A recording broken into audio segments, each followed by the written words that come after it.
നമസ്കാരം, എല്ലാവർക്കും ആമീസ് ഫുഡ് കോർട്ടിലേക്ക് സ്വാഗതം. എൻ്റെ പേര് സുമിത.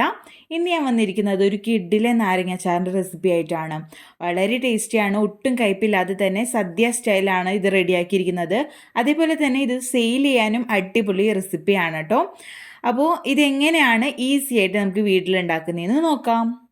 അപ്പോൾ അച്ചാറുണ്ടാക്കുന്നതിനേക്കാളും മുമ്പായിട്ട് ആദ്യത്തെ സ്റ്റെപ്പ് എന്താണെന്ന് വെച്ചാൽ നമ്മുടെ നാരങ്ങ നല്ല പോലെ നമ്മൾ കഴുകിയെടുക്കണം. പുറത്തുനിന്ന് വരുന്നത് കൊണ്ട് തന്നെ ഇതിൽ ഒരുപാട് അഴുക്കും പൊടിയും അതേപോലെ ഒരുപാട് കെമിക്കൽസൊക്കെ ഉണ്ടാവും. അപ്പോൾ അതൊക്കെ ഒന്ന് പോയി കിട്ടാൻ വേണ്ടിയിട്ട് ഞാൻ ഒരു വലിയ ചട്ടിയാണ് എടുത്തിരിക്കുന്നത്. അതിൽ കുറച്ചധികം തന്നെ വെള്ളം ഒഴിച്ചു കൊടുത്തിട്ടുണ്ട്. അതിലേക്ക് നാരങ്ങ ഇട്ട് കൊടുത്തിട്ടുണ്ട്. അതിലേക്ക് കുറച്ച് വിനീഗറും ഉപ്പും കൂടി ചേർത്ത് കൊടുത്തിട്ടുണ്ട് കേട്ടോ. ഇനി ഇത് കൈ വെച്ചിട്ട് നല്ല പോലെ ഞെരടി അതിൻ്റെ പുറത്തെ പൊടിയും ചെളിയും ഒക്കെ നല്ല പോലെ തിരുമ്മി അങ്ങ് കഴുകി കളയാട്ടോ. ഒരു 3-4 വട്ടം നല്ല പോലെ ഇത് വാഷ് ചെയ്തെടുക്കണം. വെള്ളം മാറ്റിയിട്ട് 3-4 വട്ടം തന്നെ നല്ല പോലെ ഇത് വാഷ് ചെയ്തെടുക്കണം. അപ്പോൾ ഞാൻ ഇതേപോലെ നല്ല പോലെ ഒരു 3-4 വട്ടം വാഷ് ചെയ്ത് കൊണ്ടുവരട്ടെ കേട്ടോ. അപ്പോൾ നമ്മുടെ നാരങ്ങയൊക്കെ കഴുകി കഴിഞ്ഞാൽ നമ്മുടെ സെക്കൻഡ് സ്റ്റെപ്പ് എന്താണെന്ന് വെച്ചാൽ നമുക്ക് ഈ ഒരു നാരങ്ങമ്മലത്തെ വെള്ളമൊക്കെ നല്ല പോലെ ഉപ്പിയെടുക്കണം. അപ്പോൾ അതിന് വേണ്ടിയിട്ട് ഞാൻ നല്ലൊരു തോർത്താണ്, നല്ല പോലെ കഴുകി ഉണക്കി എടുത്ത തോർത്താണ് കേട്ടോ. വൃത്തിയുള്ള തുണി ഏതാണെന്ന് വെച്ചാൽ നല്ലൊരു കോട്ടൺ തുണി എടുത്താൽ മതി. അപ്പോൾ അത് കൗണ്ടർ ടോപ്പിൽ ഞാൻ വിരിച്ചു കൊടുത്തിട്ടുണ്ട്. ഇനി ഇതിലേക്ക് നമ്മൾ നല്ല പോലെ ഒരു 3-4 വട്ടം കഴുകി വൃത്തിയാക്കിയ നാരങ്ങ ഒരു അരിപ്പ് വഴി അതിലെ വെള്ളം കൂറ്റിയിട്ട് നമ്മൾ ഈ ഒരു തോർത്തിലേക്ക് ഇട്ട് കൊടുത്തിട്ടുണ്ട്. ഇനി ഇതിലെ വെള്ളമൊക്കെ നമ്മൾ നല്ല പോലെ ഉപ്പി ഒട്ടും വെള്ളമില്ലാതെ തന്നെയാണ് നമ്മൾ ഈ ഒരു നാരങ്ങ എടുക്കേണ്ടത്. അപ്പോൾ ഒരുപാട് പ്രസ് ചെയ്യുകയല്ല, ജസ്റ്റ് ഇതിൽ വെള്ളം ഉപ്പിക്കളഞ്ഞാൽ മതി. അപ്പോൾ ഓരോന്നെടുത്ത് ഒപ്പിക്കളയുന്നതിനേക്കാളും ഓരോ നാരങ്ങമേത്ത് വെള്ളം കളയുന്നതിനേക്കാളും എളുപ്പമാണ് ഇതേപോലെ ഇങ്ങനെ ഒരു കോട്ടൺ തുണി എടുത്തിട്ട് അതിലേക്ക് നാരങ്ങ എല്ലാവരും ഇട്ടിട്ട് നല്ലപോലെ ഒന്ന് അതിൽ വെള്ളം ഉപ്പിക്കളയുന്നത്. അപ്പോൾ നല്ലപോലെ ക്ലീനായി കിട്ടുകയും ചെയ്യും, അതിൽ വെള്ളമൊക്കെ പോയി കിട്ടുകയും ചെയ്യും കേട്ടോ. അതേപോലെ നാരങ്ങ എടുക്കുമ്പോൾ നമ്മൾ അച്ചാറിന് എടുക്കുമ്പോൾ ഏറ്റവും നല്ല പഴുത്ത നാരങ്ങയും അതേപോലെ ഫ്രഷ് ആയിട്ടുള്ള നാരങ്ങയും എടുക്കാൻ ശ്രദ്ധിക്കുക കേട്ടോ. പഴുത്ത നാരങ്ങ പച്ച നാരങ്ങേനേക്കാളും കയ്പ്പ് കുറവായിരിക്കും കേട്ടോ നമുക്ക് ഇങ്ങനെ പഴുത്ത നാരങ്ങ എടുക്കുന്നത്. അപ്പോൾ നോക്കി എടുക്കാൻ ശ്രദ്ധിക്കുക. അപ്പോൾ ഇത് ഒട്ടും വെള്ളമില്ലാതെ തന്നെ നമ്മൾ നാരങ്ങ എടുക്കുകയും വേണം. വെള്ളത്തിൻ്റെ അംശം ഉണ്ടെങ്കിൽ അച്ചാർ പെട്ടെന്ന് കേടായി പോകും കേട്ടോ. അപ്പോൾ നമ്മുടെ നാരങ്ങമേത്തെ എല്ലാ നാരങ്ങമേത്തെയും വെള്ളം പോയിന്ന് ഉറപ്പ് വരുത്താം കേട്ടോ. ഇനി നമുക്ക് നാരങ്ങ കട്ട് ചെയ്യാം. അപ്പം ഞാൻ ഒരു ബൗളിലേക്ക് നമ്മുടെ വെള്ളം പോയ എല്ലാ നാരങ്ങയും ആക്കി കൊടുത്തിട്ടുണ്ട്. അതേപോലെ തന്നെ കട്ട് ചെയ്തിട്ട് ഇടാൻ വേണ്ടിയിട്ട് 2 ബൗളും കൂടി എടുത്ത് വെച്ചിട്ടുണ്ട് കേട്ടോ. അപ്പോൾ എടുക്കുന്ന നമ്മുടെ പാത്രങ്ങളിലായാലും ഒട്ടും വെള്ളത്തിൻ്റെ അംശം പാടില്ല കേട്ടോ, അത് ശ്രദ്ധിക്കാം. അപ്പോൾ നിങ്ങൾക്ക് വേണമെങ്കിൽ നാരങ്ങ 4 കട്ട് ചെയ്യാം, അതല്ലെങ്കിൽ 8 ഒരു നാരങ്ങ കട്ട് ചെയ്യാം. അപ്പോൾ അത് നിങ്ങളുടെ ഇഷ്ടം പോലെ, നിങ്ങൾക്ക് എന്തോ ഒരു വലുപ്പത്തിൽ വേണം നാരങ്ങ പീസസ് അതിനനുസരിച്ച്. അതേപോലെ വേണമെങ്കിൽ ഇത് നീളത്തിലരിഞ്ഞിട്ട് വട്ടത്തിലരിയുക, അങ്ങനെ ചെറിയ പീസസ് ആയിട്ട് കട്ട് ചെയ്യുക. അത് ഓരോരുത്തരും ഇഷ്ടമാണ് കേട്ടോ. കുരു കളയാൻ താല്പര്യമുള്ളവർക്കാണെങ്കിൽ കളയാം. ഇപ്പോൾ കുറച്ചൊക്കെ ഉണ്ടാക്കുന്നവർക്കാണെങ്കിൽ ഇപ്പോൾ കുരു കളഞ്ഞിട്ട് നിങ്ങൾക്ക് എടുക്കാം. അപ്പോൾ അതേപോലെ തന്നെ നാരങ്ങയുടെ നടുവിലുള്ള ഒരു വെള്ള പീസ് ഉണ്ടല്ലോ, അത് വേണമെങ്കിൽ ചെത്തിക്കളയാം. പക്ഷേ ബൾക്കായിട്ടൊക്കെ ഉണ്ടാക്കുമ്പോൾ അതൊന്നും നമുക്ക് കളയാമെന്ന് പറയുന്നത് അത്ര എളുപ്പമുള്ള പണിയല്ല. അപ്പോൾ ഞാനിപ്പോൾ കളയുന്നൊന്നുമില്ല കേട്ടോ. കുരുവൊക്കെ എടുക്കുന്നുണ്ട്. കുരുവൊന്നും ഇപ്പോൾ കുത്തി കളയാനുള്ള സമയവും ഇല്ല. അതേപോലെ തന്നെ നമുക്ക് കുറച്ച് പാടുള്ള പരിപാടിയാണല്ലോ, അപ്പോൾ അതിൻ്റെ ആവശ്യമില്ല. നമ്മളിത് ഉപ്പിലിട്ട് വെക്കാനുള്ളതാണ്. അപ്പോൾ അതുകൊണ്ട് തന്നെ ഉപ്പിലിട്ട് വെക്കുമ്പോൾ നമുക്ക് അങ്ങനെ കയ്പ്പ് ഉണ്ടാവത്തില്ല. അപ്പോൾ ഇതേപോലെ ചെറിയ ചെറിയ പീസസ് ആയിട്ട് ഞാൻ കട്ട് ചെയ്തെടുക്കുന്നുണ്ട്, കുരുവൊന്നും കളയാതെ തന്നെ. അപ്പോൾ എല്ലാ നാരങ്ങ ഇതേപോലെ നമുക്ക് അങ്ങ് കട്ട് ചെയ്തെടുക്കാം കേട്ടോ.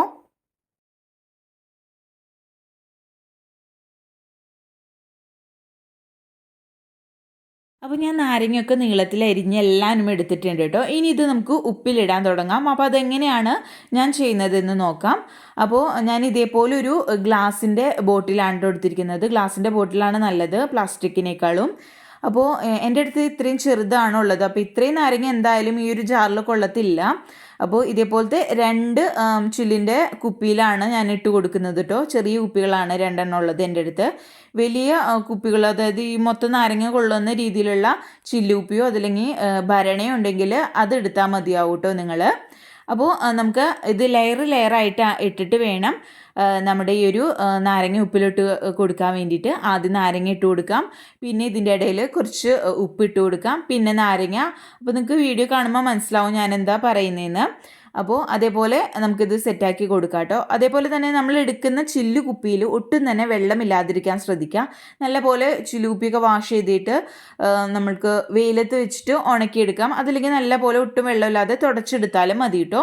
അതിനുശേഷം വേണം നമ്മൾ ഇതിലേക്ക് നാരങ്ങയൊക്കെ ഇട്ട് കൊടുക്കാൻ വേണ്ടിയിട്ട്. നമ്മൾ ഇതിലേക്ക് ഒട്ടും തന്നെ വെള്ളം ഒഴിച്ചു കൊടുക്കുന്നില്ല, നാരങ്ങയും ഉപ്പ് മാത്രമാണ് ഇട്ട് കൊടുക്കുന്നത്. ഇത് 1 മാസത്തോളമൊക്കെ ഇരുന്നിട്ടാണ് നമ്മളിത് അച്ചാർ റെഡിയാക്കാൻ തുടങ്ങുന്നത്. അപ്പോൾ കുറച്ചും കൂടി അവസാനം ഇതിന് മുകളിലേക്ക് ഉപ്പും കൂടി ഇട്ട് കൊടുത്തിട്ടുണ്ട്. ഇനി ഇത് നല്ല പോലെ ടൈറ്റ് ചെയ്തിട്ട് നമ്മൾ ക്ലോസ് ചെയ്യുക. നല്ലപോലെ അടപ്പ് മുറുക്കി തന്നെ അടയ്ക്കുക. എന്നിട്ട് നല്ല പോലെ ഒന്ന് മിക്സ് ചെയ്ത് കൊടുക്കുക കേട്ടോ. അപ്പോൾ ഈ നാരങ്ങയിൽ നിന്ന് നമുക്ക് വെള്ളം ഇറങ്ങി വരും കുറച്ച് ദിവസം ഇരിക്കുമ്പോഴത്തേനും. ഇപ്പോൾ ഇരിക്കുമ്പോൾ തന്നെ നമ്മൾ നാരങ്ങയിൽ നിന്ന് വെള്ളം ഇറങ്ങി വരും. അപ്പോൾ ഇത് എല്ലാ ഭാഗത്തേക്കും ആകുന്ന വിധത്തിൽ നമ്മളിതൊന്ന് എല്ലാ ദിവസവും ഒന്ന് മിക്സ് ചെയ്ത് കൊടുക്കുക. നമ്മൾ ഇതിൽ വെള്ളമൊന്നും ചേർക്കാത്തതുകൊണ്ടാണ് കേട്ടോ എല്ലാ ദിവസവും ഇങ്ങനെ മിക്സ് ചെയ്ത് കൊടുക്കാൻ പറയുന്നത്. വെള്ളത്തിൻ്റെ അംശം ഉണ്ടെങ്കിൽ പെട്ടെന്ന് അച്ചാർ കേടായി പോകും. അപ്പോൾ അത് ഒഴിവാക്കാൻ വേണ്ടിയിട്ടാണ് കേട്ടോ ഇങ്ങനെ ചെയ്യുന്നത്. അപ്പോൾ ഇതിനെ മുന്നേ തന്നെ ഞാൻ 1 മാസം മുമ്പ് ഉപ്പിലിട്ട് വെച്ച നാരങ്ങയാണ് കേട്ടോ ഇത്. 2 കിലോ നാരങ്ങയാണിത്. അപ്പോൾ എങ്ങനെയാണ് ഞാൻ ഉപ്പിലിട്ടെന്ന് കാണിക്കാൻ വേണ്ടിയിട്ടാണ് ആ ഒരു വീഡിയോ ചെയ്തത്. അപ്പോൾ ഇപ്പം നോക്കിയാൽ തന്നെ കാണാം നല്ല പോലെ ആ ഒരു നാരങ്ങയൊക്കെ പഴകി വെന്തൊരു രൂപത്തിൽ വന്നിട്ടുണ്ട്. ഒട്ടും കയ്പില്ലാതെ തന്നെ കിട്ടാൻ വേണ്ടിയിട്ടാണ് നമ്മളിങ്ങനെ ചെയ്യുന്നത്. അപ്പോൾ ദേ നാരങ്ങയിൽ നിന്ന് വെള്ളം ഇറങ്ങി വന്നതാണ്. നമ്മളിതിലേക്ക് ഈ ഒരു ഇപ്പം ഞാൻ ഈ വീഡിയോയിൽ നമ്മൾ നാരങ്ങ ഉപ്പിലിടുന്ന രീതിയിൽ തന്നെ ഈ ഒരു നാരങ്ങയും ഉപ്പിലിട്ട് വെച്ചിരുന്നത് നാരങ്ങയിൽ നിന്ന് ഇറങ്ങി വന്ന വെള്ളമാണ് കേട്ടോ. അത് നമ്മൾ എക്സ്ട്രാ വെള്ളമൊന്നും ചേർത്തിട്ടുണ്ടായിരുന്നില്ല. അപ്പോൾ ഇത് നമുക്ക് സെയിൽ ചെയ്യാൻ പറ്റിയൊരു അടിപൊളി റെസിപ്പിയാണ് കേട്ടോ. അപ്പോൾ നമുക്കിനി നാരങ്ങ അച്ചാർ റെഡിയാക്കാൻ തുടങ്ങാം. ഇതേപോലെയാണ് ഞാൻ നാരങ്ങ ഉപ്പിലിട്ട് വെച്ചത്. അപ്പോൾ നിങ്ങളും ഇതൊന്ന് ട്രൈ ചെയ്ത് നോക്കാം കേട്ടോ. ഒട്ടും കയ്പില്ലാതെ തന്നെ അച്ചാർ ഉണ്ടാക്കാം. അപ്പോൾ റെഡിയാക്കാൻ തുടങ്ങാം. നമുക്ക് അച്ചാർ റെഡിയാക്കാൻ തുടങ്ങാം. 2 കിലോ നാരങ്ങ അച്ചാറാണ് കേട്ടോ ഞാൻ റെഡിയാക്കുന്നത്.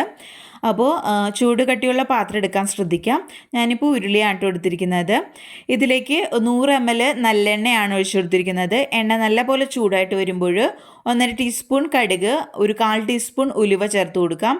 ഇത് രണ്ടും നല്ലപോലെ പൊട്ടിക്കഴിഞ്ഞാൽ ഇതിലേക്ക് കുറച്ച് കറിവേപ്പില ചേർത്ത് കൊടുക്കാം കേട്ടോ. അപ്പോൾ എണ്ണ നമുക്ക് ആവശ്യമുണ്ടെങ്കിൽ പിന്നീട് ചേർത്ത് കൊടുക്കാം കേട്ടോ. അപ്പോൾ ഇനി ഇതിലേക്ക് നമ്മൾ ഇഞ്ചി വെളുത്തുള്ളി പേസ്റ്റ് ആയിട്ടാണ് കേട്ടോ ചേർക്കുന്നത്. നിങ്ങൾക്ക് വേണമെങ്കിൽ അരിഞ്ഞ് ചേർക്കാം. അപ്പോൾ നമ്മുടെ അച്ചാറിന് കുറച്ച് കൊഴുപ്പ് കിട്ടാൻ വേണ്ടിയിട്ടാണ് നമ്മളിങ്ങനെ അരച്ച് പേസ്റ്റ് രൂപത്തിൽ ചേർക്കുന്നത്. അപ്പോൾ 100 ഗ്രാം ഇഞ്ചിയും 100 ഗ്രാം വെളുത്തുള്ളിയും കൂടി പേസ്റ്റ് അടിച്ച് ചേർത്തതാണ് കേട്ടോ. നമ്മളിതിലേക്ക് പച്ചമുളക് പേസ്റ്റ് അടിച്ച് ചേർക്കുന്നില്ല, അരിഞ്ഞാണ് ഇട്ട് കൊടുക്കുന്നത്. അപ്പോൾ ഒരു 3 പച്ചമുളകും കുറച്ച് കറിവേപ്പിലയും കൂടി ഞാൻ ചേർത്ത് കൊടുത്തിട്ടുണ്ട്. അപ്പോൾ പച്ചമുളക് ചെറിയ പീസസ് ആയിട്ട് കട്ട് ചെയ്ത് ഇതാണ് കേട്ടോ. അപ്പോൾ നമ്മൾ വെളുത്തുള്ളിയും ഇഞ്ചിയും ഇട്ട് മൂപ്പിക്കുമ്പോൾ ചെറിയ തീയിലിട്ടിട്ട് ലോ ഫ്ലെയിമിലാക്കി ചെയ്യാം കേട്ടോ. അതില്ലെങ്കിൽ പെട്ടെന്ന് അടിക്ക് പിടിച്ചു പോകും. അപ്പോൾ ഇത് നല്ല പോലെ അങ്ങ് മൂപ്പിച്ചെടുക്കാണ് കേട്ടോ ചെയ്യുന്നത് ലോ ഫ്ലെയിമിൽ വെച്ച്. ഇപ്പോൾ നമ്മൾ ഇഞ്ചി വെളുത്തുള്ളി പേസ്റ്റൊക്കെ നല്ല പോലെ മൂത്ത് വന്നിട്ടുണ്ട്. അപ്പോൾ നമ്മൾ ചേർത്ത പേസ്റ്റ് വെള്ളത്തിൻ്റെ അംശമൊക്കെ പോയി വരുന്നത് വരയ്ക്ക് നമ്മളിത് മൂപ്പിച്ചെടുക്കാം കേട്ടോ. അപ്പോൾ അത് അതിൻ്റെ കളറൊക്കെ ജസ്റ്റ് ഇതേപോലെ അങ്ങ് ചേഞ്ച് ആയി വരും. ഇനി ഈ സമയത്ത് നമുക്ക് ഇതിലേക്ക് പൊടികളൊക്കെ ചേർത്ത് കൊടുക്കാം. ഇതിലേക്ക് ഒരു 1/4 ടീസ്പൂൺ അളവിൽ മഞ്ഞൾപ്പൊടി ചേർത്ത് കൊടുത്തിട്ടുണ്ട്. അതേപോലെ തന്നെ കാശ്മീരി മുളക് പൊടിയും നല്ല എരിവുള്ള മുളക് പൊടിയും കൂടി മിക്സ് ചെയ്തതാണ് കേട്ടോ. 6 ടേബിൾ സ്പൂൺ ആണ്. അപ്പോൾ 3 ടേബിൾ സ്പൂൺ കാശ്മീരി മുളക് പൊടിയും എരിവുള്ള മുളക് പൊടിയും 3 ടേബിൾ സ്പൂൺ. അപ്പോൾ മൊത്തത്തിൽ 6 ടേബിൾ സ്പൂൺ ആണ് ചേർത്തത്. നിങ്ങളുടെ എരിവിനനുസരിച്ചും പച്ചമുളകിൻ്റെ എരിവിനനുസരിച്ചും വേണം ഇത് ചേർത്ത് കൊടുക്കാൻ വേണ്ടിയിട്ട്. അപ്പോൾ ഞാൻ കുറച്ച് എണ്ണയുടെ കുറവ് തോന്നി, അത് കാരണം ഒരു 3 ടേബിൾ സ്പൂണും കൂടി എക്സ്ട്രാ ഒഴിച്ചിട്ടുണ്ട്. ഇനി നല്ല പോലെ മൂപ്പിച്ചെടുക്കാം. ഇപ്പോൾ ഇതാ നമ്മുടെ മഞ്ഞപ്പൊടി മുളക് പൊടിയൊക്കെ നല്ല പോലെ മൂത്ത് വന്നിട്ടുണ്ട്. അപ്പോൾ ഇത് ലോ ഫ്ലെയിമിൽ വെച്ചിട്ട് വേണം ചെയ്യാൻ വേണ്ടിയിട്ട്, അല്ലെങ്കിൽ പൊടികൾ ഇടുന്ന വഴിക്ക് കരിഞ്ഞു പോകാൻ സാധ്യതയുണ്ട്. അപ്പോൾ അതെല്ലാം നല്ലപോലെ മൂത്ത് വന്നു കഴിഞ്ഞാൽ നമ്മൾ ഉപ്പിലിട്ട് വെച്ച് നാരങ്ങ ഉണ്ടല്ലോ അത് മൊത്തത്തിൽ അങ്ങ് ചേർത്ത് കൊടുക്കാം. അപ്പോൾ ഒരു വെള്ളത്തേപ്പാടി തന്നെ നമ്മൾ ചേർത്ത് കൊടുക്കാൻ ശ്രദ്ധിക്കാം കേട്ടോ. എന്നിട്ട് ഇത് നല്ല പോലെ അങ്ങ് മിക്സ് ചെയ്ത് കൊടുക്കാം കേട്ടോ. നാരങ്ങയമ്മയ്ക്ക് എല്ലാ നാരങ്ങയമ്മയ്ക്കും ആ ഒരു മസാല ആയി വരുന്നത് വരയ്ക്കും നല്ല പോലെ അങ്ങ് മിക്സ് ചെയ്ത് കൊടുക്കാം കേട്ടോ. അപ്പോൾ ഇതാ നല്ല പോലെ ഇതങ്ങ് മിക്സ് ചെയ്ത് കൊടുത്തിട്ടുണ്ട്. ഇനി ഇതിലേക്ക് നമുക്ക് വിനീഗറാണ് കേട്ടോ ചേർത്ത് കൊടുക്കാനുള്ളത്. അപ്പോൾ വിനീഗറിന് നമുക്ക് കറക്റ്റായിട്ടൊരു അളവ് പറയുന്നില്ല. നമ്മുടെ ഒരു നാരങ്ങയുടെ നെകപ്പം തന്നെ ഒഴിച്ചു കൊടുക്കാൻ ശ്രദ്ധിച്ചാൽ മതി. അപ്പോൾ അത് നല്ല പോലെ ഇളക്കി മിക്സ് ചെയ്ത് കൊടുക്കാം കേട്ടോ. നാരങ്ങയായിട്ട് ആ ഒരു ചൊറുക്കി ഒന്ന് മിക്സ് ചെയ്ത് കൊടുക്കാം. എന്നിട്ട് ഈ ഒരു വിനീഗറും കൂടി ചേർത്തിട്ട് നമ്മുടെ ഒരു ഈ അച്ചാറൊന്ന് തിളച്ച് വരണം, അതുവരേക്കും ഒന്ന് വെയിറ്റ് ചെയ്യാം. അപ്പോൾ നമ്മുടെ വിനീഗറും കൂടി ചേർത്തിട്ട് അച്ചാർ നല്ല പോലെ തിളച്ച് വന്നിട്ടുണ്ട്.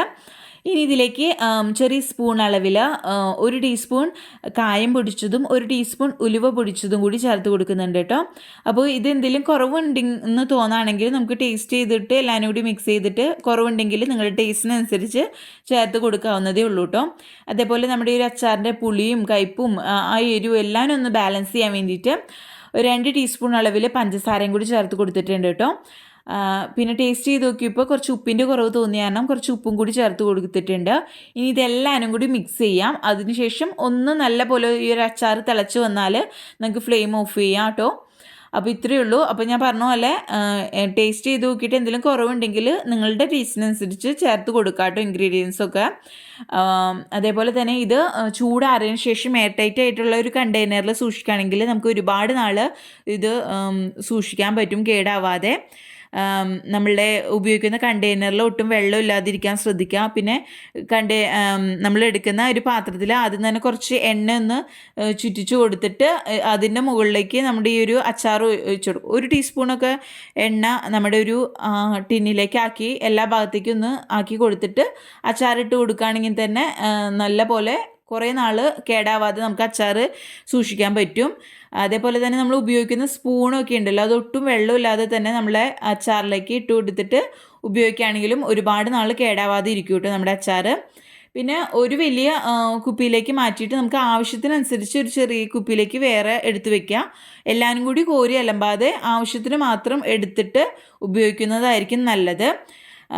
അച്ചാറിൻ്റെ മുകളിലേക്ക് കുറച്ച് എണ്ണ ഒഴിച്ച് കൊടുക്കുകയാണെങ്കിൽ കുറച്ചും കൂടി നാൾ നമ്മൾ വേറെ പ്രിസർവേറ്റീവ്സ് ഒന്നും ഈ ഒരു അച്ചാറിലേക്ക് ചേർത്തിട്ടില്ല. ഈ ഒരു എണ്ണയുടെ ഒരു ഇതിലാണ് നമ്മുടെ ഒരു അച്ചാർ കേടാവാതെ കുറേ നാൾ നിൽക്കുന്നത്. അത് പ്രത്യേകം ശ്രദ്ധിക്കാം. അപ്പോൾ എല്ലാവർക്കും ഈ വീഡിയോ ഇഷ്ടപ്പെട്ടെന്ന് വിചാരിക്കുന്നു. വീഡിയോ ഇഷ്ടപ്പെട്ടാൽ ലൈക്ക് ചെയ്യാനും ഫ്രണ്ട്സും റിലേറ്റീവ്സും ഒക്കെ ആയിട്ട് വീഡിയോ ഷെയർ ചെയ്യാനും മറക്കരുത്.